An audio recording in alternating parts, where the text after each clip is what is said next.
자, 안녕하세요. 반갑습니다. 우리 하이클래스 군무원학원 그리고 대방고시학원에서 국어 강의를 맡고 있는 문정호입니다. 반갑습니다. 현장 강의에서 보기도 하고 그 다음에 온라인으로 보기도 하고 근데 갑자기 이 골방에서 이 시커먼 화면에서 나는 누구냐 설명을 하나 해드려야죠. 우리 대방고시학원 하이클래스 군무원학원에서 이번에 이제 저에게도 그렇고 그 다음에 이제 여러분들한테 이제 좋은 강좌를 하나를 이제 개설해주기로 얘기가 나왔어요. 예를 들어서 작년 같은 경우에는 제가 이제 여기서 아주 심도 있는 600문제 풀이 강의를 했었거든요. 작년 겨울이었던 걸로 기억나네요. 그리고 올해는 이제 이 공무원 시험 준비하는 우리 수험생들이 처음에 발을 디딜 때 너무 어렵고 너무 힘들고 하니까 그래서 이제 뭐 대방고시학원의 기술직도 있고 여러 가지 있지만 뭐 우리 군무원 준비생들 그다음에 우리 소방 준비생들 그다음에 대방고시학원 학생들 기초적인 좀 문법을 좀 기초적이라는 말 약간 어폐가 있네요. 일단은 기초적인 개념을 좀 해주자라는 취지에서 이제 좀 긴 시간 동안 이제 문법이 들어갈 거예요. 아무래도 문법이 어려우니까. 그런데 목적을 분명히 얘기해야 돼요. 우리는 요 강의의 그런 머리말 요거 조금만 얘기하고 바로 강의로 들어갈게요. 목적을 분명히 해야 될 것이 무엇이 있느냐? 어쨌든 이 강의를 듣는 사람들은 제 강의를 원래 수강을 하는 사람들 중에서도 나는 부족하니 좀 더 듣겠다라는 사람이 한 명 있을 테고 그 다음에 제가 이번 강의의 목적과 취지를 분명히 할 거예요. 이 부분에 대해서 매우 자세하고 그 다음에 여러분들한테 심도 있게 설명을 해주겠다. 나는 기본적인 게 있긴 있지만 이 부분이 더 필요해서 듣는 사람도 하나 있을 테고 하지만은 뭐니 해도 대부분의 수험생들은 이제 이 공무원 강의 시작하는데 이제 잘 모르니까 좀 기본적이고 기초적인 거 중심으로 듣겠다. 아마 대부분의 학생들은 이 4만에 속하지 않을까 해가지고 이 강의의 목적과 취지는 분명히 말씀드릴게요. 누구나 들으면 이해할 수 있고 그리고 듣는 다음에 복습하는데 크게 이렇게 어려움이 없도록 그리고 이제 뭐라고 할까 특별히 예습에 많은 시간을 들이지 않고 강의 내용하고 복습하고 그 다음에 제가 주는 자료들이 있거든요. 그 자료들에만 충실해도 충분히 강의를 이해하고 합격하는 데는 도움이 되진 그런 합격하는 데 크게 어려움이 없는 그런 강의로 구성이 됐어요. 그러니까 한마디로 말해서 좀 쉽고 그 다음에 여러분들이 좀 편히 가져갈 수 있고 그 다음에 너무 많이 번거롭게 그냥 강의 하나에 너무 치우치지 않아도 된다는 그런 목적이 분명히 시작됐어요. 그런데 이 얘기 분명히 하고 들어가야 돼요. 자, 그러면은 무엇이냐? 그럼 편하게 강의를 할 수 있고 여러분들이 다 알아들을 수 있고 스스로 정리할 수 있는 것은 길게 하면 돼요. 예를 들어서 1시간짜리 설명을 2시간, 3시간 하면 다 알아들을 수 있고 제가 다 정리해서 알려드리니까 스스로 암기가 되겠죠. 근데 그럴 수는 없어요.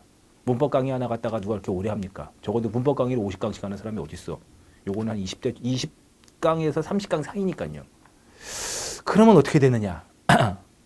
아주 기초적인 것만 겉핥기식으로 하고 심도 있는 거는 하나도 안 한다. 그러면은 안 돼요. 왜냐면 그렇게 되면 듣다가 나중에 내가 뭐 했지 이런 생각 듣기 때문에 제가 이번에 여러분들한테 강의를 하는 이 강의 PPT 내용까지 다 공개가 된 상태거든요. 자, 그러면 저는 어떠한 전략을 취했느냐? 이렇게 했어요. 여러분들 잘 들어보세요. 첫 번째, 뭔 전략을 취했느냐? 첫 번째, 핵심적인 것, 여기서 말하는 중요한 핵심적인 것은 무엇을 말하냐면은 반드시 알아야 되는 단원 첫 번째, 그 다음에 시험에 꼭 나오는 단원 두 번째, 이 단원을 알지 못하면은 뒤에 들어가서 피곤한 단원들, 이런 것 중심으로 해가지고 반드시 필요한 단원을 중심으로 그 부분을 자세하게 설명을 하자. 그 부분이 누구나 이해가 안 되는 일은 없도록 하자. 요거 첫 번째 목적. 두 번째, 요 강의 기회예요. 두 번째, 너무 좀 뻔한 거 있죠. 예를 들어서 여러분들 만약에 내가 국어 강의를 한번 어디 들어봐야지. 뭐 공무원이든 군무원이든 소방이든 뭐든 간에 내가 공무원 강의를 들어봐야지. 라고 해가지고 딱 하면 여러분들 뭐 해요? 거기 그 샘플 강의 들어보죠. 샘플 강의 보통 보면 1강 클릭 딱 하면 뭐 나와요? 언어의 특성, 언어와 국어, 자의성, 역사성 이런 거 있단 말이에요. 솔직히 근데 시험에 안 나온다고 단정 지을 수는 없지만 여러분들 언어의 특성, 언어의 기호와 내용, 형식 이런 것들 시험에 나와요? 요즘에 그런 거 내는 추세가 아니거든요. 그런 것처럼 특별히 자세하게 설명하지 않아도 되고 그 다음에 그런 것들은 혼자서 공부할 수도 있고 그리고 그걸 모른다고 해서 뒤로 못 넘어가는 게 아니에요. 그런 것들은 좀 뛰어 넘어가고 심도 있는 것 중심으로 설명을 해주자. 요게 두 번째야. 그리고 세 번째는 시험에 꼭 나오는 단원들이 있어요. 어떤 직렬을 가리지 않고 무조건 시험에 나오는 단원들. 예를 들어서 띄어쓰기라든지 아니면은 뭐예요? 개정된 맞춤법 규정이라든지 아니면 복수표준어 개정된 사항이라든지 이런 것들은 거의 필수. 뭐 띄어쓰기 같은 경우는 직렬을 가리지 않고 무조건 내잖아. 이제 그런 것들은 아주 깊이 있게 설명을 해주자 라는 것이 세 번째 목적이에요. 알겠죠? 그리고 요건 꼭 기억해야 되는 거, 이 강의의 목적과 취지는 문법입니다. 여기서 말하는 문법은 이론 문법, 규범 문법을 말하는 거예요. 그리고 고전 문법까지를 포함해서 제가 20한 5, 6강 정도로 끊어볼 거예요. 이렇게 해서 이론 문법, 규범 문법, 고전 문법까지를 포함해가지고 거기까지 제가 심도 있게 넘어갈 생각을 하는 겁니다. 알겠죠? 자, 다시 정리, 오해가 없도록. 자, 첫 번째 뭐예요? 가장 중요한 단원들을 중심으로 가겠다. 특별히 의미가 없는 단원들은 뛰어넘어갈 수도 있다. 다 예고는 할게요. 두 번째, 아주 중요한 단어는 무조건 자세하게 설명해서 그 누구도 이해가 안 되는 일이 없도록 하고, 그 다음에 심도 있는 내용까지도 모두 아울러서 설명을 하기 때문에 시험에 틀리는 일이 없도록 하겠다. 그러니까 이 강의가 아마 개요가 들어갈 때는 기본 강의로 들어가지만 일부 뭐 띄어쓰기라든지 맞춤법이라든지 아니면은 뭐 단어의 형성이라든지 높임 표현이라든지 이런 것들은 아주 그 깊이의 끝을 다룰 겁니다. 그러니까 절대로 기초적인 강의만으로 끝나지 않습니다. 그 다음에 세 번째, 어문 규정을 많이 해드릴게요. 그리고 네 번째, 마지막에 고전 문법 끝까지 할 겁니다. 고전 문법에다 많은 시간을 쏟아드릴 거예요. 고전 문법에서 보면은 뭐 훈몽자회, 아니면은 용비어 청가, 아니면은 훈민정음 어제 서문, 이런 것들을 전부 다 지문을 읽으면서 직접적인 분석을 할 수 있도록 도와줄 거예요. 이렇게 되면 아마 한 5, 6강 정도가 빠듯할 텐데 저는 열심히 떠들 테니 여러분들도 잘 설명하시고 설명을 들으시면 돼요. 참고로 이거는 현장 강의가 아니고 스튜디오 강의니까는 그 누구든지 만약에 이해가 안 되면 스페이스바를 누르면 되겠죠. 그리고 질문을 하면 됩니다. 됐죠? 하나 소개하면은 기본적인 메인 교재는 이걸로 취할 거예요. 알겠죠? EBS 군무원 국어로 기본적인 메인 교재는 이걸로 취할 겁니다. 이게 전체가 3권짜리 교재인데 그중에서 1권만을 내용으로 삼는 거예요. 이게 바로 문법 국어예요. 알겠죠? 그리고 두 번째, 요 지금부터 여러분들한테 나오는 이 모든 PPT의 내용 엄청나게 많은 양이에요. 대략 한 500장 정도 되는 분량인데 그 중에서 다 설명하지는 않지만 일부분은 설명할 거고 나머지도 여러분들 다 공부해야 합격합니다. 그 PPT의 내용은 여기 들어있어요. 알겠죠? 그러니까는 PPT의 내용을 직접 다 손으로 쓰시거나 아니면 캡처하실 분들은 캡처하셔도 되는데 그게 좀 어렵고 힘든 사람들은 이 책을 사는 게 100만 배, 200만 배 다 득이 됩니다. 이거 언제 쓰고 있습니까? 빨리 공부에 집중해야죠. 그리고 세 번째, 요거 자료 있어요. 자료. 요거 좀 잘 보이려나 모르겠는데 자료거든요. 강의 자료를 제가 강의 중에 설명하기도 하고 설명하지 않기도 해요. 하지만은 강의 자료가 계속해서 올라가요. 강의 자료는 뭐라고 할까요? 어문 규정 강의 자료 암기할 거, 그 다음에 일부 어휘 자료 암기할 거, 그 다음에 문법 기본적인 심화 있는 이해 암기할 거, 그 다음에 여러분들 보면은 풀어볼 만한 문제들 같은 것들 제가 추가적으로 더 드릴 겁니다. 그런 것들도 같이 해서 교재 필수, 그 다음에 강의 노트 PPT 필수, 그 다음에 세 번째 뭐가 있는 거예요? 올라가는 강의 자료, 이렇게 3개를 하나로 같이 보시면 되겠죠. 됐죠? 자, 그럼 이제부터 강의 들어가도록 할게요. 자, 그럼 이제 내용을 본격적인 강의 내용으로 우리 시간 없으니까는 바로 단도직입적으로 들어가도록 하죠. 이제 다시 내용 들어가는데 여러분들 하나 화면 잠깐 한번 꺼진 상태에서 여러분들 자, 전체적인 강의 계획은 어떻게 되느냐? 첫 번째, 우리는 문법 강의를 할 거예요. 알겠죠? 어쨌든 기초부터 일부 심화까지를 다루는 문법 강의를 할 겁니다. 알겠죠? 자, 그럼 여기서 말하는 문법은 뭐냐? 첫 번째, 이론 문법이에요. 알겠죠? 여기서 말하는 문법은 이론 문법을 말하는 거예요. 이론 문법이라고 하는 것은 여러분들이 이제부터 들어갈 거예요. 그래도 순서를 따지지 않을 수가 없어요. 왜냐하면 만약에 내 강의를 충실히 듣고 있던 수험생들이라면 바로 어문 규정이나 고전 문법부터 들어가고 싶기는 한데 이론 문법부터 들어갈 거예요. 이론 문법부터. 왜냐하면 이론 문법을 알아야지만 규범이 들어가고 그 다음에 고전 문법 들어가는 거니까 이론 문법부터 들어갈 거예요. 이론 문법이라고 하는 뭐 의문, 형태소, 단어, 품사 이런 것들을 말하는 거예요. 거의 대부분의 시험 문제는 이 부분부터 시작하는 게 맞고 요 이론 문법에서 일행직 시험 같은 경우는 요즘에 한 2문제에서 3문제. 근데 직렬마다 달라요. 뭐 여러 가지 소방이나 이런 건 다르지만. 그리고 군무원은 작년에 여기서 한 2문제, 3문제 정도 나와요. 하지만 어려워지고 있어요. 갈수록. 그 다음에 두 번째 규범 문법이라고 그래서 여기서 말하는 규범은 이제 맞춤법 표준어죠. 맞춤법 표준어. 여러분들이 제일 힘들어하고 짜증나는 거. 일행직 시험에는 이 규범문법에서 보통 한 2문제에서 3문제. 어법까지를 포함한다면 3문제, 4문제까지 말할 수 있지만 규범문법. 규범문법이라고 하면은 맞춤법, 표준어, 그리고 띄어쓰기, 그 다음에 표준 발음법, 뭐 이런 것들을 모두 포함하는 것이죠. 그 다음에 세 번째, 어디까지가 끝이냐? 고전문법. 아직까지 내가 마음을 확실하게 정하진 않았어요. 요거 한 다음에 이렇게 가기도 하고 이렇게 갈 수도 있는데 제가 보통 일반적으로 제가 우리 대방고시학원에서 하이클래스 군문학원에서 제가 일반적으로 문법 설명을 할 때 진도 순서는 이렇게 갔는데 지금도 그러고 있어요. 근데 이번에는 모르겠습니다. 고전문법으로 먼저 끝난 다음에 바로 가고 규범문법으로 갈 수도 있는데 그거는 강의 진행되는 걸 한번 보고 나서 이야기를 하자고요. 가급적이면 재미있게. 근데 뭐 내일 일단 생긴 것 자체가 재미가 없으니까 재미보다는 뭐예요? 가급적 여러분들한테 유익하게 누구나 이것만 좀 들으면은 다 합격하는 데 도움이 되도록 충실하게 강의를 좀 꾸려보도록 할게요. 자, 지우고 자, 그래서 이론문법의 시작입니다. 일단은 이론문법이 오늘부터 해가지고 제가 강의 계획서 올려드릴 거예요. 강의 계획서 올려드릴 건데 이번 주부터 해가지고 이제 이번 시간, 다음 시간 한 서너 시간 정도 이론문법을 쭉 할 겁니다. 아닌 건 좀 빼면서 넘어갈 테니까요. 여러분들 잘 봐. 책을 공부를 하시면서 책 공부를 하시면서 여러분들 만약에 막히는 부분이 있다. 왜냐하면 뛰어넘어갔다. 이런 것들은 나는 설명이 필요한데 좀 어떻게 합니까? 하면은 저한테 언제든지 블로그를 통해서 질문하시면 되고요. 아니면은 여기 Q&A를 통해서 질문하면 되는데 자, 질문 방법. 자, 질문 방법 당연히 뭐 있어요? Q&A를 통해서 질문을 하면 되겠죠. 저 영어 잘 쓰죠? 영어도 많이 늘었어요. 알파벳도 못 썼는데. 아니면은 여러분들 블로그로 들어오시면 돼요. 개인적인 블로그, 이렇게 네이버 블로그고요. 네이버 블로그고 거기 뭐지? 강의 자료 거기에 보면 머리말이나 꼬리말 이런 데 붙어 있으니까 거기로 따라오셔도 되고요. 네이버 블로그고 이렇게 7, 2, 숫자로 하나 여기로 들어오시면 돼요. 네이버 블로그. 아시겠죠? 그래서 여기다가 질문해도 되고 여기다가 질문해도 되고 상담 아무데나 다 하셔도 돼요. 하셔도 되고 여러분들 블로그에 들어올 때는 반드시 뭐예요? 이렇게 서로 이웃 신청하시고요. 절대로 블로그 홍보하는 거 아닙니다. 알겠어요? 블로그 서로 이웃 신청을 하시고요. 서로 이웃 신청을 할 때는 그냥 저 서로 이웃해요 그러지 마시고 뭐 학원명을 하나만 좀 써주세요. 뭐 대방고시나 아니면은 뭐 있어요? 하이클래스 군무원.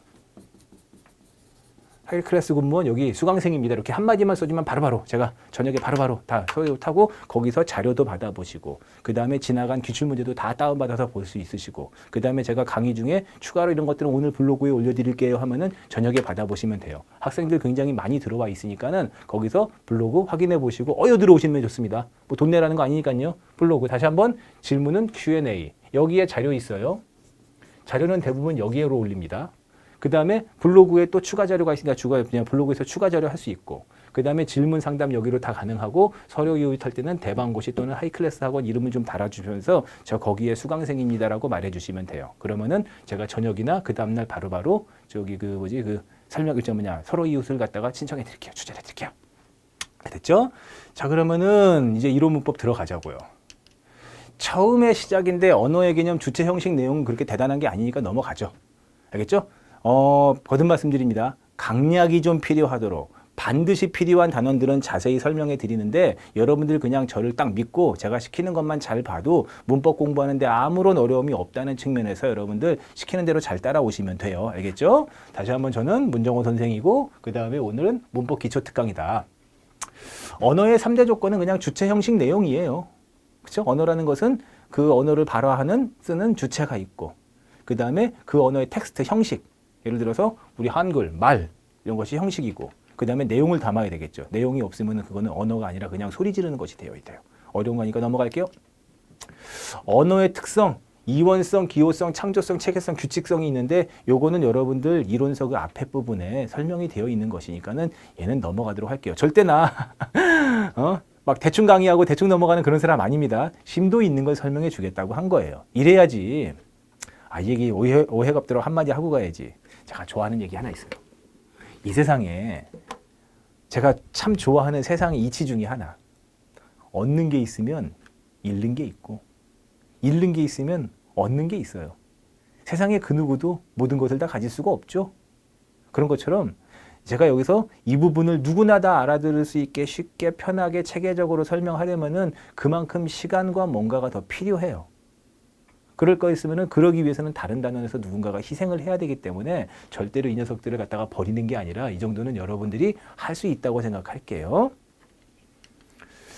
자, 언어의 특성은 시험에 간혹 가다가 나오니까는 이 부분은 정리해 두셔야 돼요. 언어의 특성은 시험에 간혹 가다 나오는데 여러분들 보면은 언어의 특성, 이원성, 기호성, 창조성, 체계성, 규칙성은 여러분들이 쉽게 설명이 될 텐데 이 부분은 중요해요. 그래서 언어의 특성은 자 여기다 써드릴게요. 5개 정도 알면 좋은데 별로 어렵지가 않으니까는 제가 5개 중심으로 설명해 드릴게요. 자, 기본적으로 언어는 사회적 약속의 체계예요. 자, 뭐라고 할까? 자, 이제 치고 들어가야지. 자, 이 세상에는 언어가 있어요. 여기에 있는 언어는 뭐야? 프랑스어도 있고 독일어도 있고 그 다음에 미국, 영국 영어도 있고 별로 좋아하지 않지만 일본어도 있고 우리 한국어도 있어요. 우리는 국어라고 하지만 우리 입장에선 국어지만 전 세계적인 관점에서 보면 한국어겠죠. 한국어겠죠. 그런 한국어가 있어요. 근데 여기서 말하는 언어의 특성은 이 모든 나라들의 모든 언어의 공통된 특징이 바로 언어의 특성이에요. 시험에는 어쩌다가 가뭄에 콩 나듯이 어쩌다 한번 잠깐 나오기 때문에 그렇게 너무 대단하게 공부할 만한 것은 못 돼요. 자, 사회성이라는 것은 이 세상에 있는 모든 언어들은 사회성이 있어요. 언어의 특성 중에서 사회성이 있어요. 사회성이라는 것은 뭐야? 이 세상의 모든 언어들은 약속의 체계. 외웁시다. 약속의 체계, 약속의 체계. 뭐라고 할까요? 얘는 분필은 아니야. 얘는 전자펜이에요, 전자펜. 그쵸? 그냥 나는 얘를 갖다가 펜이라고 할게요, 펜. 솔직히 펜은 외래어니까 별로 좋진 않다. 근데 다른 쓸 말이 없네. 전자도구? 근데 쓰는 도구 그만할게요. 자, 여러분들 갖다가 전자펜이라고 하는데 얘를 전자펜이라고 하는 것은 사회적으로 약속의 체계이기 때문에 그래요. 만약에 내가 이 사회성을 어기고 나서 얘를 갖다가 호떡! 안 돼, 그럼. 그럼 나 혼자서 다른 언어를 쓰는 것이기 때문에 언어의 특성인 사회성을 어겼으므로 나는 올바로 된 언어를 사용하지 않는 사람이 되는 것이죠. 다시 말해, 언어는 사회성이 있다. 그리고 그러한 사회성을 갖다가, 이거 다른 직렬 시험에 나온 적 있어요? 이러한 사회성을 갖다가 규범화한 것이 바로 뭐예요? 사전이고 어문규 범위다라는 거예요. 여기서 말하는 어문규범은 뭐예요? 맞춤법, 표준어, 외래어, 로마자, 문장보호 사용까지를 모두 포함하는 것이에요. 우리 이거 언제 만들었다? 1933년 한글 맞춤법 통일안 그때 만든 거예요. 사전은 아시겠지만 영어 말모이 봤어요? 그런 것처럼 뭐예요? 그 말모이 사전이 해방이 되고 나왔죠. 자, 사회성. 중요하기는 한데 많이 중요하지는 않아요. 한마디만 더 할게요. 많이 중요한 건 아닌데 그나마 언어의 특성 중에선 중요한 게 사회성, 역사성이라 한마디만 더 하고 들어가는데 그렇게 대단히 어려운 게 아니라서 여러분들이 공부할 수 있기 때문에 빨리 끊고 넘어갈게요. 역사성, 언어는 시간의 흐름에 따라 변한다는 거예요. 예를 들어서 없던 말 새로 생긴 것들이죠. 이건 뭐 중에서 펼친 게 아니야. 미안. 중에서 펼친 게 아니에요. 잘 모르죠. 나는 아는데. 나는 40대 중반 나는 아는데 여기 만약에 20대 초반 모른단 말이야. 지금은 이제 사라진 말이 되겠네요. 생성된 말이지만 이제는 사라진 말이고 컴퓨터 인터넷은 아직 쓰니까 내가 보기 이 중에서 얘 안 사라져. 그 다음에 소멸은 지금은 쓰지 않거나 그 뜻이 변했어요. 예를 들어서 영감 같은 경우 하나 들게요. 영감 같은 경우. 옛날에 영감은 사회적인 위치나 벼슬과 관련된 그런 남자들을 지칭하는 말이었는데 요즘에는 뭐랄까 일단은 늙은 사람 우리 어머니는 아버지한테 자꾸 영감 그러더라고. 아이고 이 영감아. 그치? 이런 식으로 남자를 또는 나이가 있는 여자 남자를 이런 뜻을 해가지고 영감을 쓰기도 해요. 본 뜻이 사라지고 다른 뜻으로 쓰이고 있는 것이죠. 소멸이에요. 소멸. 뜻이 변하기도 하고 표기가 변하기도 하고 그 다음에 의미가 변하기도 해요. 그래서 지문이 천으로. 옛날에는 지문, 순 우리말인 지문을 썼는데 지금은 천을 쓰죠. 이거 천. 그치? 이거 천. 그 다음에 오는 더 재밌어. 오는 더 재밌어. 오는 뭐냐면은 옛날엔 백의 의미였거든요. 근데 지금은 백으로 쓰고 백은 얘가 쓰는 것이고 지금 이렇게 가자. 지금 백은 얘가 담고 있고 이 오는 뭐예요? 모두의 뜻이죠. 그래서 온 나라, 온 백성, 온 세상 이렇게 뜻이 이동하기도 해요. 옛날 사람들부터 해가지고 좀 백을 갖다가 완전체의 숫자로 생각하다 보니까는 온 나라 온 백성 하면은 분명히 백에서 온 말인데 모든의 뜻으로 모든 것을 빈틈없이 이런 뜻으로 바뀌어 쓰이기도 하죠. 오케이? 재밌는 거 여러분들 어떤 단어는 변화와 생성을 같이 겪기도 해요. 변화와 소멸을 같이 겪는 경우도 있어요.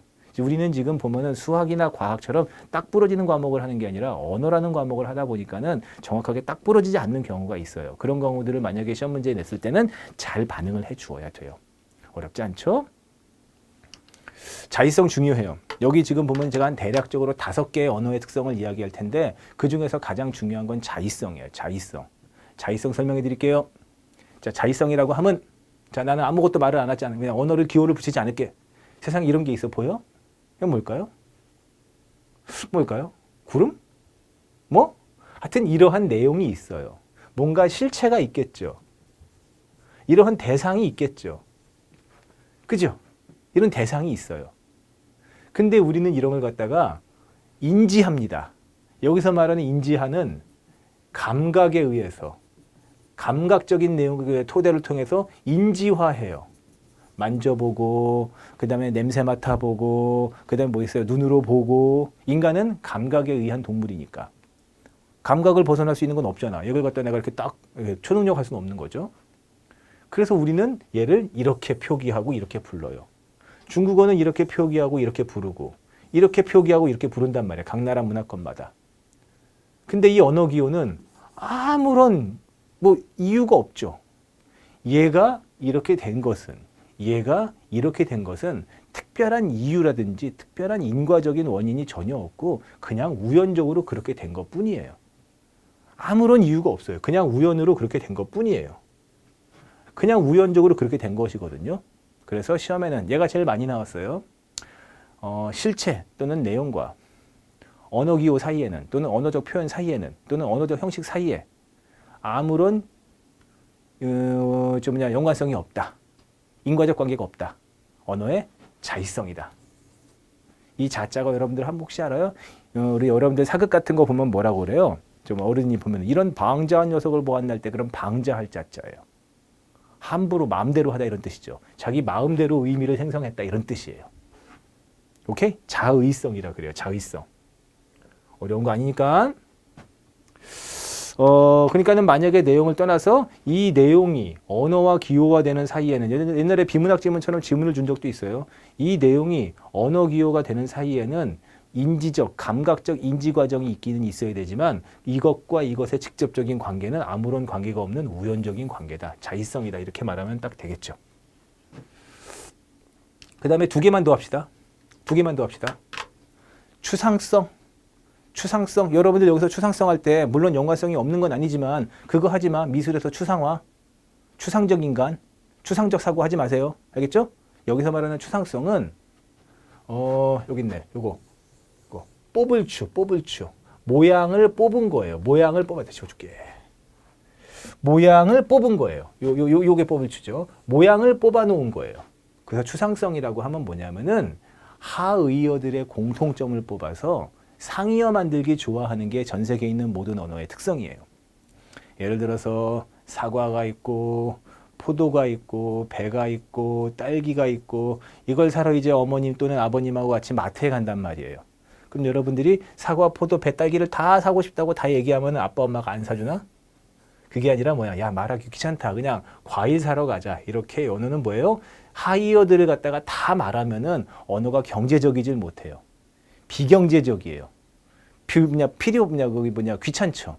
그래서 뭐가 되는 거예요? 이렇게 하의어들의 공통점을 뽑아서 뽑아서 상의어 만들기 좋아하는 게 바로 언어의 추상성이다. 추상성. 세상에 있는 모든 언어는 그렇게 사용하길 좋아한다. 왜? 그래야지만 언어 사용이 경제적이죠. 그치? 반대야 이게 여러분들 여기 내가 좀 농담하나? 이 인간과 인간의 사고와 언어와의 관계가 있어요.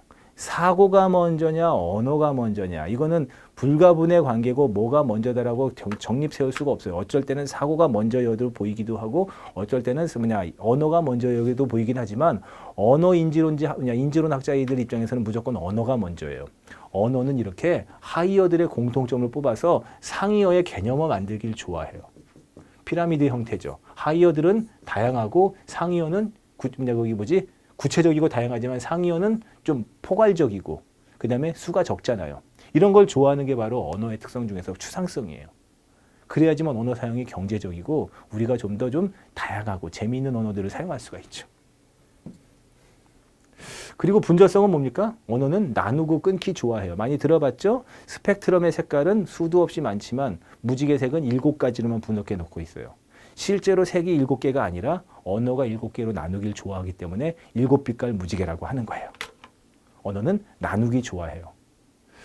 대단히 그렇게 복잡한 건 아닌데 그래도 언어의 특성 중에서는 얘가 중요하니 요거는 복습자. 언어의 사회성은 약속의 체계다. 언어는 변한다. 역사성. 그 다음에 자의성은 우연적인 관계다. 그 다음에 추상성은 공통점 뽑아서 상이어 만드는 것이다. 분절성은 나누기 좋아한다. 이렇게 하면은 뭐가 되는 거예요? 5가지 언어의 특성은 되겠죠. 나머지는 별로 어려운 게 아니니 여러분들이 한번 보아두시면 돼요. 이런 식의 템포로 갈게요. 우리 수험생들. 이런 식의 템포로 갈게요. 별것 아닌 건 넘어가고 그 다음에 중요한 건 좀 더 템포 있게 설명을 한번 해주고 이래야지 정해진 시간에 더 많은 것을 여러분들한테 해줄 수가 있어요. 그래야지 여러분들도 경제적인 강의를 들을 수가 있겠죠. 언어의 기능은 표현적, 표출적 지로성이 있는데 뭐 그렇게 대단히 어려운 건 아니고 이것도 뭐 잊을만 하면 한 번씩 나올지 말지 몰라요. 이거는 여러분들 책에서 했다고 치시고 안 하는 건 아니야. 자, 그래서 언어의 기능은 넘어가고 언어의 분류를 볼게요. 언어의 분류. 여기서부터 이제 좀 더 구체적이 돼가는데 자, 언어를 한번 나누어 본 거예요. 이 세상에 있는 언어들 한번 나누어 보았어요. 이 세상에 언어 많죠. 뭐 포괄적으로 보면 100몇 개, 아주 세부적으로 보면은 뭐 정말 끝도 없이 많죠. 그 언어들을 갖다가 크게 봤을 때 좀 한번 묶어 보면은 크게 봤을 때 첨가어, 굴절어, 고리버, 포화버로 4가지 정도로 나누어요. 여기서는 우리가 굴절어, 고리버, 포화버는 알 필요가 없어. 절대 안 나와. 왜? 이거는 우리하고 상관이 없고 우리 한국말은, 우리 조선말은, 한국말은 첨가어에 속해요. 첨가어. 우리 한국어를 들어가야 되겠죠. 그래서 여러분들 딱 봐야겠죠. 다음 화면 넘어가면은 언어의 특성, 국어의 특성 이렇게 넘어가는 거야. 우리 국어는 첨가어에 속해요. 첨가어에. 알겠죠? 다른 말로 교차어라고도 해요. 둘 다 외워두셔야 돼요. 첨가어도 중요한 말이고 교차어도 중요한 말로서 앞으로 자주 나옵니다. 첨가어가 교차어고 교차어가 첨가어라고도 하는데 여기서 첨가어라고 할 때 첨은 더할 첨자는 뜻이에요. 첨가. 식용유 할 때 니은 첨가 현상이 일어나죠? 몰라요? 그럼 모르면 넘어가. 교차어 우리가 악교 교자인데 악교 어디다 써요? 붙일 때 쓰죠. 그쵸? 이 착은 뭐예요? 부착할 때 착자. 그래서 우리말은 뭐예요? 뭔가가 이렇게 붙는, 더하는 말이에요. 그 더하는 말이 뭐냐면 한번 해볼까요? 자, 문법 못 알아듣는 게 있을 텐데 한번 해보고 넘어가자고. 만약에 못 알아듣는 말이 천지면은 이 뒤에서 나랑 열심히 합시다고 알아듣는 말이 있으면은 더 힘내서. 자, 철수가 뭐 했을까? 가방을 그 다음에 사다. 자, 문장 잘못된 거 없죠? 마침표도 찍었으니까. 자, 우리말은 이런 형식이에요. 철수가 가방을 사다인데 요걸 우리는 이 정도는 할지. 중학교 2학년 명사라 그래요. 명사. 그리고 얘도 명사인데 요렇게 붙는 말이 있어요. 여러분들 혹시 알아요? 몰라도 이제부터 이 정도는 알아들을 수 있을 거라고 내가 기본적인 거 하나 해줄게요. 철수가 가방을 사다라고 할 때 이 녀석이 서술어예요. 서술어. 서술어예요. 누가 샀어? 철수가 샀죠. 철수가 문장에서 주어라 그래요. 이 녀석을 주어라 그래요. 주라고만 할게요. 이 가가 붙어가지고 철수가라는 말을 이 문장에서 주어를 만들어 주는 거예요. 그래서 우리는 이 가를 갖다가 주어에 자격을 부여하는 조사라고 해서 주격조사라 그래요. 주격조사가 뭔지 아직 확실하게 의미 성립이 좀 덜 섰지만 뭔가 그래도 느낌은 오죠. 조사예요, 조사. 이렇게 우리말은 이렇게 조사의 쓰임이 매우 활발하고 조사가 매우 중요해요. 실제로 보면 철수라는 말이 중요하고 가방도 중요하지만 어떻게 볼 때는 조사가 더 중요하기도 해요. 더 중요하기도 해요. 왜? 영희는 철수를 좋아해. 이렇게 되면은 르리 붙음으로 철수 르리 목적어가 됐잖아. 여러분 가방 사는 게 더 좋아? 영희가 좋아하는 게 더 좋아? 난 영희가 좋아하는 거. 이렇게 우리말은 조사의 쓰임이 활발해요. 그래서 조사가 더한다. 조사를 더하고 조사가 악교가 되어서 붙는다 해가지고 뭐가 된 거예요? 교착어라고 하고 첨가어라고 하는 거예요. 이 말은 지금 얘기하면 모르겠지만 우리말에 이렇게 동사와 형용사인 서술어 용어는 이렇게 앞에 붙는 어간, 몰라도 돼요. 이거 뒤에서 설명할 겁니다. 이렇게 어미로서 어미가 잘 붙어요. 이 어미가 더 중요해요. 왜 중요하냐면은 철수가 가방을 사다 평서문, 철수가 가방을 사냐 의문문, 철수 가방 사라 명령문 이런 식으로 어미가 뭐가 붙느냐에 따라서 문장의 의미가 확 바뀌어요. 그렇기 때문에 우리말은 어떻게 보면 조사와 어미가 훨씬 더 중요한 문장이다. 그래서 첨가어 또는 교착어라 그래요. 이 조사와 어미 또는 접사를 형식형태소라 그래요. 그래서 이 교착어의 특징들은 조사와 어미 쓰임이 활발한데 대표적으로 어떤 말? 한국어. 그리고 이제 요즘 좋아하진 않아요. 난 정말로 좋아하진 않아가지고 일본어. 얘네들은 잘 모르겠어요. 만주, 몽고 이쪽 어들이 보면은 교착어들에 속합니다. 이런 형식이죠. 굴절어, 고리버, 포함어는 우리 언어가 아니니까는 그냥 여러분들 넘어가셔도 상관없습니다. 그리고 이제 언어의 분류를 여기 있는 것처럼 형태적인 측면으로 분류할 수도 있는데 언어의 분류를 계통적 또는 통사적이라고 했는데 여기서 말하는 계통 또는 통사는 자 여러분들 보통 보면은 뭔가 시간의 흐름에 따라 역사를 공부할 때 우리는 그런 것 갖다 통사라 그래요. 통사라 그래요. 다시 한번 시간의 흐름에 따른 역사와 변천 과정을 공부하면 우리는 통사라고 하는데 우리 언어를 전 세계에 있는 모든 언어를 시간의 흐름에 따라 조상을 따져가 봐야 되겠죠. 예를 들어서 뭐 같은 난 솔직히 아니 한국 사람들이 뭐 단일민족 뭐 이러는데 솔직히 말해서 우리 한국 사람들도 뭐 한반도에 둘러싸여 있다 보니까 그렇게 됐지만 조상을 따져가면은 아시안 계통에서 여러 가지 있을걸? 우리가 단일민족이라고 말 못할걸? 이런 식으로 자기의 조상을 따져가면은 나의 조상은 무엇이냐를 따져갈 때 그럴 때 우리 한국어는 알타이어예요. 이 말 알아두세요. 알타이어입니다. 알타이어 족에 속하고 알타이어에 속해요. 요거 일단 알아두세요. 알겠죠?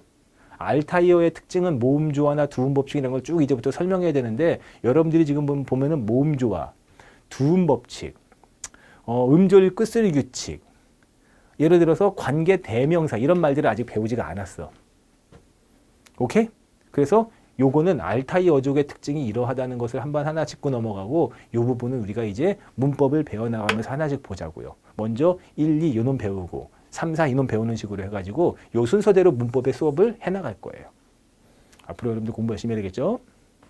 그리고 별로 좋아하진 않지만 일본어나 그 다음에 나머지는 잘 몰라요. 터키, 몽고, 퉁구스나 얘네들은 안 친해요. 하지만은 이 녀석들도 우리와 같은 어족에 속해요. 뭐 이유는 간단하죠. 지리적 조건이 있죠. 이렇게 되면 이제 언어의 분류. 그리고 언어와 사회는 뭐 대단한 거 아니니까 넘어갈게요. 저도 뭐 정규 강의 굉장히 많은 시간 동안 하는 정규 강의에서도 뭐 언어와 사회를 따로 설명하지는 않고 시험에 나오는 것도 아닙니다. 그냥 읽으면은 그냥 교양으로 읽을 수가 있는 그런 말들이에요. 예를 들어서 동일한 지시물에 대해서 문화에 따라 언어적인 차이를 보이는데 예를 들어서 뭐라고 할까? 우리는 쌀만 해도 종류가 되게 많아요. 왜냐하면 농작물을 키웠고 쌀 중심 국가잖아요. 하지만 외국 사람들은 그냥 라이스로 통일해서 쓰는 거죠. 하지만 우리는 무슨 쌀, 기장, 맵쌀, 좁쌀 이렇게 여러 가지가 다르잖아요. 이렇게 문화권에 따라서 사용하는 언어도 다양하게 쓰인다는 거. 뭐 그런 게 바로 언어와 사회인데 그렇게 대단히 어렵고 중요한 건 아닙니다. 시험에 안 나와요. 자, 여기까지가 뭐야? 언어와 국어. 여기까지가 언어와 국어. 알겠죠? PPT에 있는 내용들은 그대로 다 넘기고 있으니 여러분들은 다시 한번 말씀드리지만 강의 노트에 있는 내용들을 잘 따라오시면 돼요. 알겠죠? 자, 이제부터는 국어의 특성인데 하나 제가 좀 팁으로 알려드리면은 자, 언어가 있었죠. 그리고 그 안에 국어가 포함된다 그랬잖아요. 우리 입장에선 국어지만은 세계적인 입장에서는 한국어겠죠. 그래서 좀 더 구체적으로 들어가는 거야.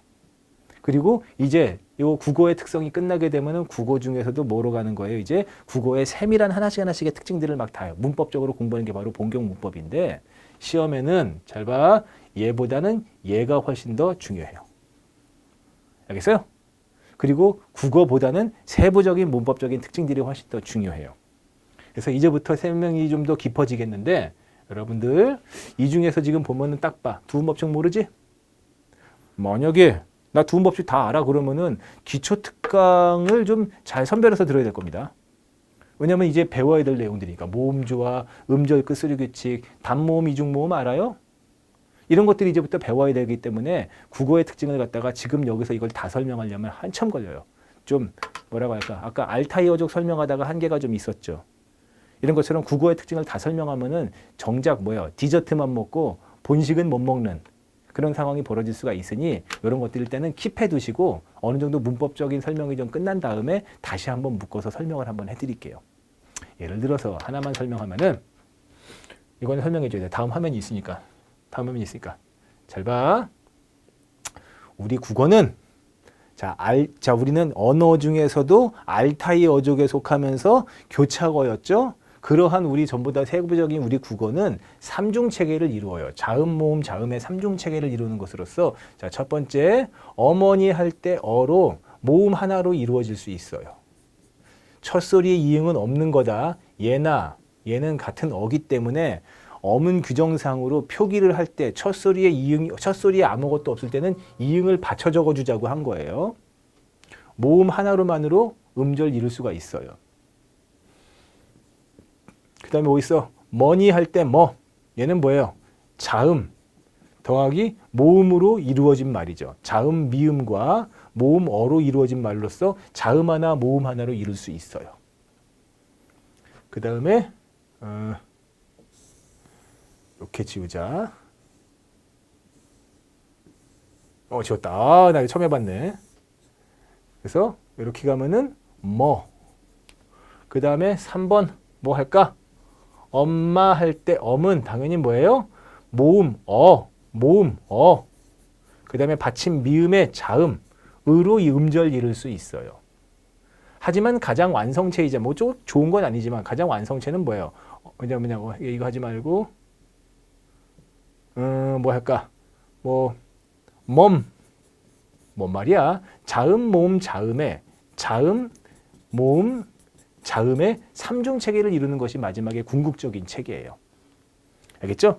이런 것들을 설명하려면 시간이 걸려요. 단모음 10개 그릴 수 있어? 이제 곧 그려야 되겠지. 그래서 여러분들 이게 있다는 것만 여러분들 강의 노트를 통해서 킵해 두시고 만약에 근데 나는 아는 게 좀 있어서 미리 공부한 다음에 모르는 건 질문하래. 그럼 아까 부르고 아니면은 Q&A 요거 하나 짚고 넘어갑시다. 사전 찾기. 간혹 잊을만 하면 한 번씩 나오는 것이고 최근에 안 나온 지가 좀 됐기 때문에 지금쯤에 한번 공부할 때가 되긴 됐어요. 자, 별거 아니니까 지금 공부합시다. 국어사전에 올릴 자모의 배열 순서라고 그랬어요. 여러분들 우리 지금 만약에 모르는 단어가 있으면 사전을 찾아보아야 되겠죠. 모르는 역사적인 사건이면 역사사전, 백과사전 이런 게 있지만 자, 모르는 단어의 뜻이 있어요. 알지 못하는 단어의 뜻이 있다면 걔는 뭘 찾아야 돼요? 국어사전을 찾아보아야 되겠죠. 자, 이거 공부할 거 되게 많은데 제가 오늘 첫째 시간이니까는 좀 말을 아껴가면서 할게요. 자, 국어사전을 찾으면서 보아야 되는데 여러분들 국어사전은 어떤 거 씁니까? 설마? 이거는 아니겠지. 이렇게 책을 넘기는 것은 이미 끝났어요. 물론 지금도 책으로 사전을 판매하고 그 다음에 뭐 있어? 큰 서점에 가게 되면 지금도 사전을 갖다가 판매하고 그 다음에 아주 비싸요. 용도는 가격도 비싸고. 그리고 저도 집에 사전이 있어요. 왜냐하면 저는 90년대 초반에 대학 들어갔거든요. 저는 그때는 이제 온라인 사전이라는 개념이 없었기 때문에 인터넷 사전이 없었기 때문에 그 당시에는 전부 다 책으로 사전을 썼고 저도 그 책이 지금 있어요. 기념으로 가지고 있는 거예요. 근데 지금은 이제 사전이 전부 다 클릭해서 쓰게 되겠죠. 자, 여기다 하나 합시다. 미리 얘기합니다. 여러분들 보이지? 전부 다 나랑 오늘 처음 본 사람은 나를 갖다가 얼굴을 몇 번 본 사람들은 다 이걸 깔고 있는데 나랑 오늘 얼굴 처음 본 사람은 전부 다 자, 스마트폰 다 한번 스페이스바 누른 다음에 스마트폰에다 이거 꼭 깔으세요. 표준 국어 대사전이라고. 반드시 얘를 깔으세요. 네이버 사전은 나중에 하다가 설명해 줄게요. 표준 국어 대사전을 깔으세요. 이 어플을 깔으셔야 돼요. 그래서 요즘에는 표준 국어 대사전 검색창에다가 만약에 내가 고구마를 알고 싶어 그러면 고구마를 검색하는 그런 형식으로 지금은 사전을 쓰기 때문에 이 개념이 지금은 거의 없어져서 그런지 옛날엔 잘 냈거든요. 지금으로부터 한 10년 전까지만 하더라도 단어 4개 던져주거나 아니면은 보기에다가 단어 몇 개 던져준 다음에 순서 맞춰라. 공무원 시험에서. 잘 냈는데 시대가 바뀌고 모바일 앱 사전으로 이제 시대가 바뀐 다음부터는 잘 안 내더라고요. 최근에 한 3년 정도 직렬 시험 중에서 제가 사람이니까는 빼먹은 게 있을 수는 있을 텐데 최근에 한 3년 정도 되는 직렬 시험에서 사전 순서 물어본 거 제가 본 적이 없어요. 제가 본 적이 없어요. 오케이? 그래도 기본적인 것이니 해두어야 되겠죠. 이거 빨리 깔어. 여기서 별표 쳐줄까? 하나, 둘, 셋, 10개 땡. 깔어 빨리. 했을 때 잘 봅시다. 잘 봅시다. 사전에 시험 문제, 우린 시험 문제에 맞게 설명하는 거예요. 사전에 갖다가 단어를 갖다가 4개 내지 5개를 흩뿌려 준 다음에 다음 중 사전 등재 순서가 어떻게 되느냐를 물어봐요. 자, 한번 빨리 해보세요. 화면 넘어가면 있으니까. 했을 때, 자, 순서 알려줄게요. 이거는 책으로 일 때예요. 모바일 앱 사전은 이거하고 아무 상관이 없는데 책으로 일 때예요. 자, 여러분들 들어봤어요? 기역, 니은, 디귿, 리을, 미음, 비읍, 슛 들어봤죠? 이렇게 하지 않았나요? 가격, 거교, 고교, 구교, 극기. 가나다라 마바사. 아야, 어요, 우요, 우요이. 다 어디서 배워? 이걸 만약에 알고 있는 사람은 이게 뭔가 리듬 타게 다 있지? 이게 초딩 때 배우는 거야. 유치원 초딩 때. 유치원 초딩 과정에서 가나다라 마바사, 기역, 니은, 디귿, 아야, 어요, 우유가 들어있어요. 이게 어린 과정이 있고 여러분들이 알게 모르게 여러분들이 학교 가가지고 아무것도 모르면서 그냥 코 질질 흘리고 막 코딱지 먹어가면서 학교에 선생님한테 가나다라 마바사를 배운 거예요. 그때 공부가 다 자양분이 돼요. 앞으로 여러분들 저랑 강의를 듣다 보면은 자기가 학교 다니면서 무의식적으로 들었던 것들을 끄집어내가지고 그게 공부에 도움이 되도록 제가 아마 설명을 할 겁니다. 그렇게 되어야지 있던 걸 써먹는 거죠. 여러분 좋잖아. 옛날에 버려놨던 기억도 안 해놨던 마일리지 또는 뭐야 포인트 다시 꺼냈으면 얼마나 좋아. 그치? 어차피 버린 건 줄 아는데 이런 거 갖다 일석이조? 일타쌍피 모르겠네요. 자, 이미 눈치챘죠? 가나다라 마바사 기역 니은 디귿 순서지만은 뭐야? 된소리 표기는 그때그때 들어가는 거예요. 알겠어요? 그러니까는 가보다는 까가 나중이야. 그리고 거센 소리는 나중에 붙는 거야. 오케이? 했을 때 잘 봐. 가, 까, 카를 찾는다 그러면 뭐야? 1번 가, 2번 까, 3번 카야. 여러분들 재밌는 거 초등학교 때, 아기 때 가, 카, 까 하는 사람은 아무도 없어. 가, 까, 카야. 그 이유가 가, 까, 카로 배웠기 때문에 그런 거야. 내 말 무슨 말인지 알아듣나? 우리가 어릴 때 초등교육이 잘 된 거예요. 대한민국 훌륭한 나라예요. 우리가 6.25 전쟁을 거치고 일제를 거치고 6.25 전쟁을 거치면서 정말 아무것도 없던 정말 가난한 나라였는데도 불구하고 자식들에 대한 교육, 그 다음에 나라에서 자식에 대한 교육을 신경 쓰는 것들이 정말 그때는 형편없었지만 그래도 밑바탕을 잘못 간 건 아니에요. 대한민국이라는 나라가 이 한반도가 정말 작은 나라지만 적어도 국어교육에 있어서만큼은 어디나라도 부끄럽지 않은 나라라고 나는 생각해요. 이건 개인적인 생각입니다. 자, 그 다음에 모음은 들어봤죠? 아여, 어여, 우요, 우유, 이의 순서예요. 근데 재밌는 거, 애는 어떻게 할 거야? 참고로 애는 아 더하기 이겠죠. 그죠? 잘 안 보인다. 좀 큰 걸로 해주자. 애는 아 더하기 이겠죠. 이 정도는 하죠?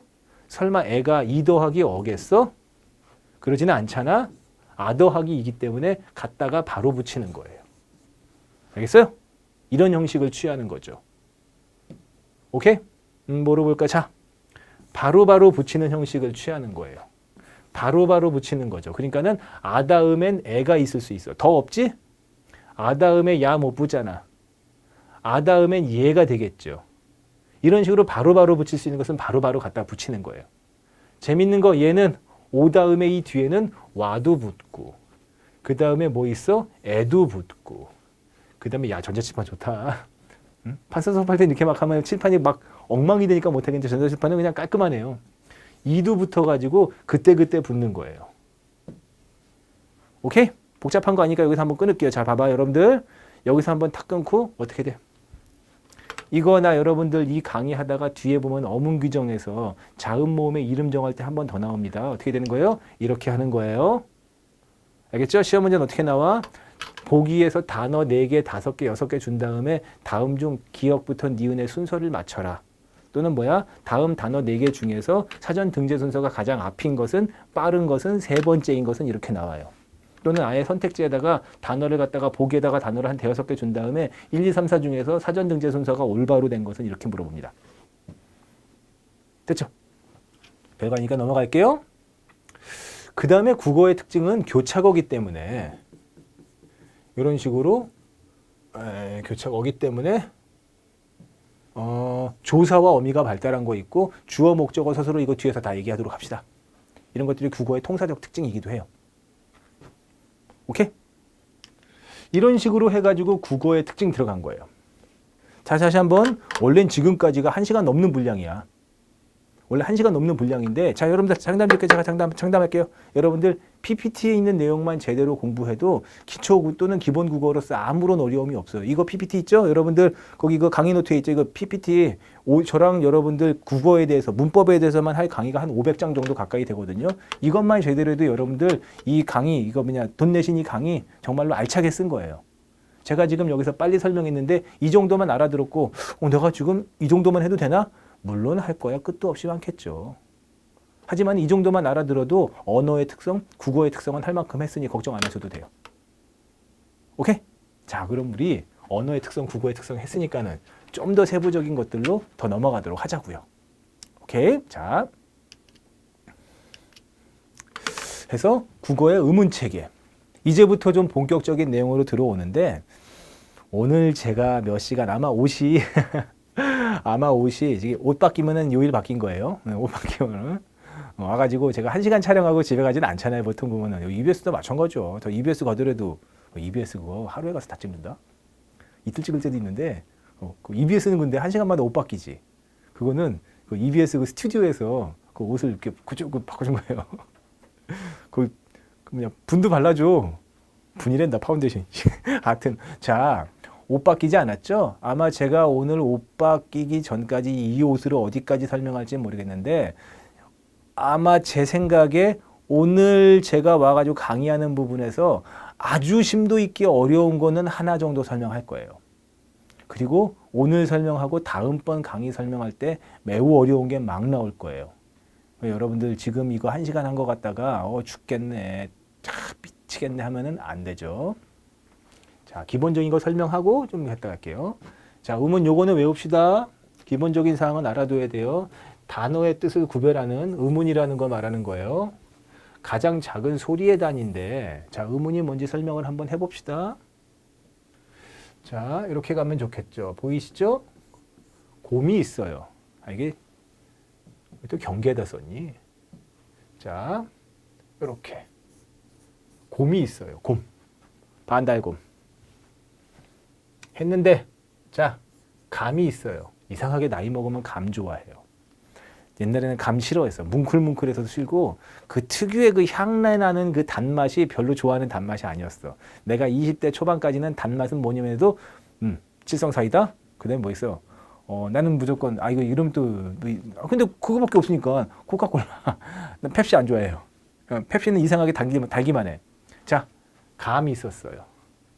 그리고 또 뭐 있어요? 자, 공이라는 말도 있죠. 여러분들 받침의 이응은 있는 거야. 어머니의 어의 첫 소리의 이응은 없는 거지만 엉 할 때 엉은 있는 거예요. 얘하고 얘는 얘하고 얘는 같은 거지만 얘하고 얘가 같은 건 아니에요. 하기 때문에 뭐가 되는 거야? 첫 소리의 이응은 없는 걸 형식상 받쳐 적은 것이지만 받침의 이응은 있는 거죠. 그러니 자, 한번 갑시다. 얘하고 얘를 구별해주는 뜻을 구별하는 최소 단위는 오와 아 때문이었고요. 그러니까는 의문은 첫 번째 모음. 그 다음에 곰과 공을 구별하는 최소 단위는 뭐였었어요? 얘 거였구나. 자음. 그래서 기본적으로 의문은 뭐다? 자음과 모음을 말하는 거예요. 얘는 의문의 개념. 얘는 의문의 종류. 물론 더 있어요. 그래서 의문과 음성을 한번 구분해 보면 이런 거 구분하는 거 문제 안 나와. 하지만 그래도 혹시 모르면은 자, 음성이라는 것은 말소리란 뜻으로서 사람의 입에서 나오는 모든 소리를 음성이라 그래요. 음성. 뭐 굳이 구분하면 음향도 있는데 음향이라는 것은 그냥 기본적으로 잘 썼나요? 소리야, 소리. 모든 소리가 음향이야, 음향. 이 스튜디오는 정말 조용해서 좋아요. 근데 이렇게 우리가 지하철을 탄다거나 아니면은 거리를 걷는다거나 사람을 만난다거나 할 때는 이 세상은 어떻게 보면 소리에 둘러싸인 세계죠. 그걸 음향이라고 그래요, 음향. 그리고 사람의 입에서 나는 소리는 음성인데 여기는 뭐가 된 거야? 뜻이 아니에요. 뜻하고 상관이 없습니다. 그리고 음어는 뭐예요? 사람의 입에서 나는 소리이면서 여기 있는 것처럼 뜻을 구별하는 것으로서 뜻을 지니고 있어야 되는 거예요. 오케이? 그렇기 때문에 내가 만약에 이러고 있어. 그냥 이러고 있어. 그럼 내 입에서 나는 이 소리는 음성이겠지만 뭐라고 할까? 여기 친구가 빵을 먹고 있어요. 먹고 싶다는 얘기지? 그럴 때는 의문이 될 수 있는 거예요. 갖다 맞추어 준다면은. 오케이? 이런 거죠. 그래서 음성과 의문의 차이점을 했는데 하나 보자. 여기서부터 이제 내용이 복잡해지니까는 잠깐 한번 쉬었다 갈게요.